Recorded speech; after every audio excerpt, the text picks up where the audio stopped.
EVs are starting to appear thick and fast on the channel, and this is another one, the Mazda MX-30.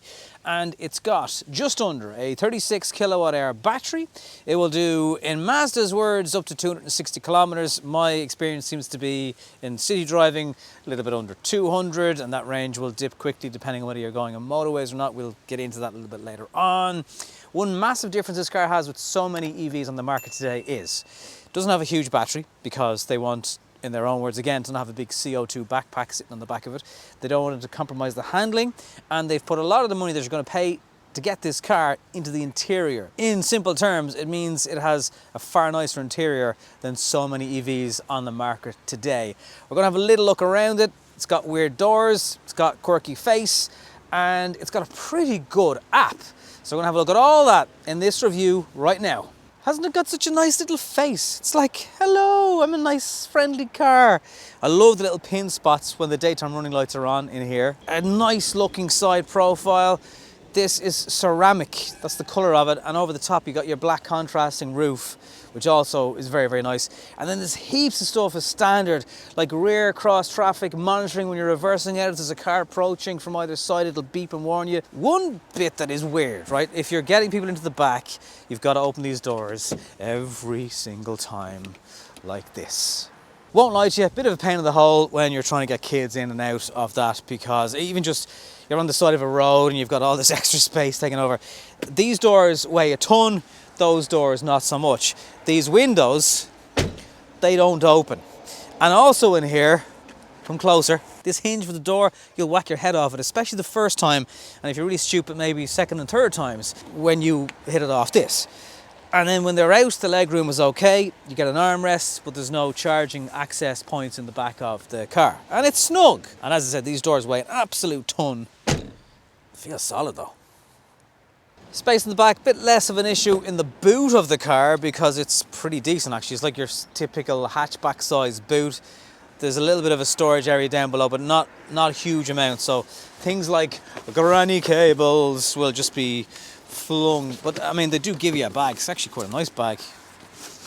That's actually very nice. Yeah, you could, geez, I'd wear that myself.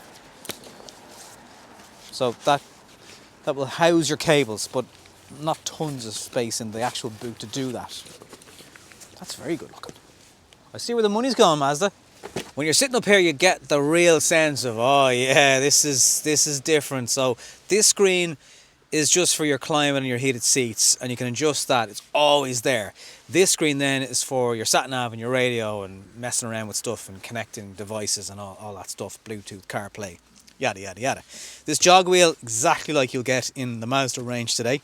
They also used to be involved in the corking business, which is the reason for cork all over the car, well, cork looking textures. And this armrest is deceptively big. I was able to put the camera I'm filming this review on in there out of sight, and then use these little covers that go up and block it all, and there's two drinks holders. And the idea of the car is, it is predominantly a city car, and they're not making any, I suppose, secrets about that. They are like, yes, it doesn't have the biggest range. It is a city car. If you want to do longer range driving, then have a look at something else in the Mazda lineup. That's kind of their attitude to it. They wanted to make a car that looked good, decent quality on the inside, handled well, still had that essence of what Mazda like to do, which is make drivers' cars and cars that are fun to drive. It means that, you know, it's limited to 140 kilometers an hour. Top speed is not blisteringly quick. It's almost 10 seconds, although it does feel quicker than that, but all electric cars always do feel like that, whether they are or not, I don't know. Quality of the steering wheel, the interior, the seats. If you go for first edition ones, you're going to get upgraded seats, but there's still a whole load of stuff that's included as standard in the car. So as a package, it's very good. The main drawback really is the range, but like I said, if you're not getting into that area of the car blind, and hopefully reviews like this will help you not get into a car like this blind, then once you know what you're getting into, I don't think you're going to have any complaints. Like lane departure and radar guided cruise control, they all come as standard. And this is all in a car that, including grants, comes in at just under €32,000. It's not really a family car, but it's a nice option as an EV. Another area I want to talk about in the car is the Mazda app. So it's very good. I've never seen an EV app that even has PSI, the tyres, included. You want to tell the car you want to go to X destination, you go to your Mazda app, Just put it in on the map itself, and then you say send to car. And when you get into the car, the screen will say, do you want to accept this destination? You click confirm, and away you go. It'll also turn on your aircon. You can time your charging. It's a really, really good app. And even if you do manage to break down, I'm sure you won't, but if you do, you can get your roadside assistance all within that. It's also the same with charging the car. So in this case, it's EasyGo, who Mazda are using. You can get an app for it. It'll tell you what chargers are free. You can use it in loads and loads of chargers around the country, and it's one solution. Hey, EasyGo, if you're watching this, if you'd like to sponsor any content on the channel, by the way, I'm available for you. Speaking of which, it is fully independent. If you'd like to support us in PayPal, Patreon, doing anything like that, buying a chili bottle, whatever you'd like to do, it would be really, really appreciated. This is not my full-time job. This is a hobby, and editing videos and filming videos takes time. So anything you can do to help there would be really, really helpful. Let's just talk about charging for a second. So if you've got a wall box, although they put in like 22 kilowatt charger, which is not going to happen for most of us. You can do that in 5 hours. Using DC charging to go to 80%, 50 kilowatt charger, that's going to take 30 to 40 minutes. So that's all right. And like I said, you'll get somewhere up to 200, turn off the aircon, maybe just over 200 from a single charge. It is a smaller battery. Mazda say, look, again, the reason for that is so you can charge the car faster, particularly if you are using home charging solutions. So we're talking 145 brake horsepower, 271 newton meters of torque. It's not blisteringly quick. You know, it's all right. It's enough for the city car that it is. It's definitely one of the better looking EVs on the road. They've definitely set it up to handle better than a lot of EVs. You only really notice the weight of the batteries if you're really pushing on and you're going into bends. Otherwise, it's very planted, very sure-footed. Not a huge amount of feedback going on through the steering wheel, but the driving position is also good. It's lower down. I think the best way of summing up this car is it's purely aimed at the driver. Like, everyone else takes a slight second back seat in the whole thing. But if you're a driver, you're gonna love it. You got paddles, 3 levels, or is it 2 levels? It's 2 levels of regen braking that go on. Not really one pedal braking, I wouldn't describe that. First edition models have some extra stuff like LED lights and heated seats and privacy glass. Heads-up display is good. Mazda always do great heads-up displays, and I think it definitely is a car that once you know it's not for lugging around families. You could be like a couple or a younger person, doesn't have to worry about all those things. You still got a very decent boot, so it's not going to let you down there. I think that's kind of who the car is aimed at. The displays are all good.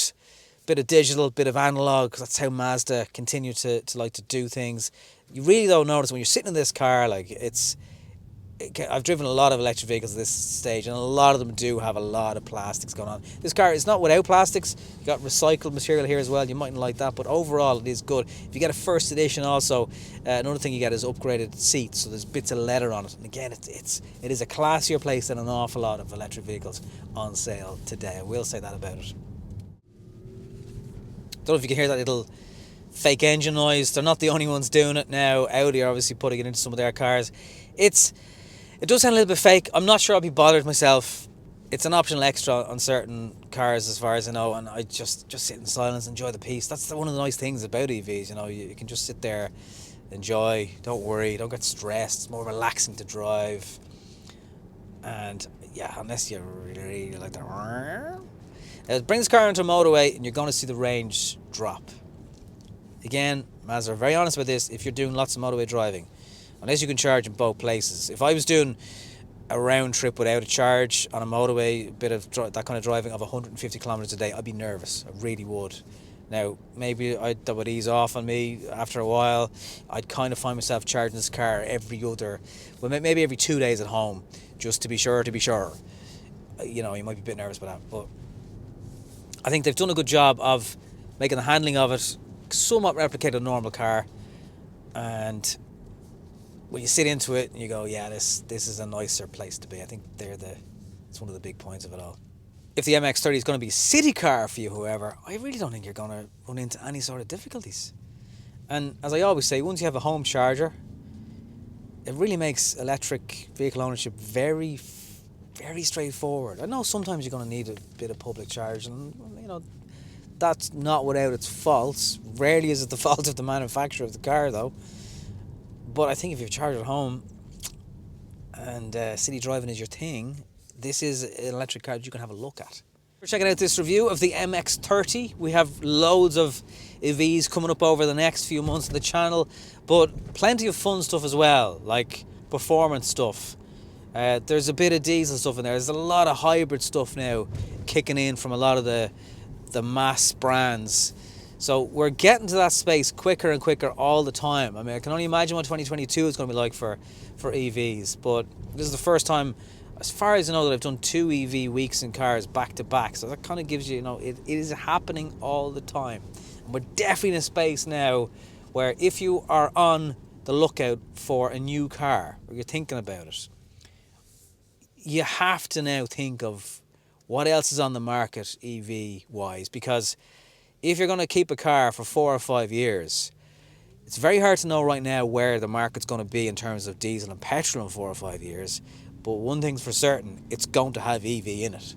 So if you're buying a car and you're a bit nervous about residuals and what it'll be worth, will someone, when you trade it in, go, oh, people aren't buying them anymore? You're not going to get that with an electric vehicle. It's another thing to factor in about cost of ownership if you are thinking of buying one over the next little while. Listen, thank you so much for watching this review. If you've come this far, I really do appreciate it. Comments, questions, likes, all those things, and the ways to support the channel that I mentioned earlier on the video, it's all much appreciated. Thank you. Please get us to 20,000 subscribers as soon as you can. If you haven't subscribed yet, please do so. See you on the next one.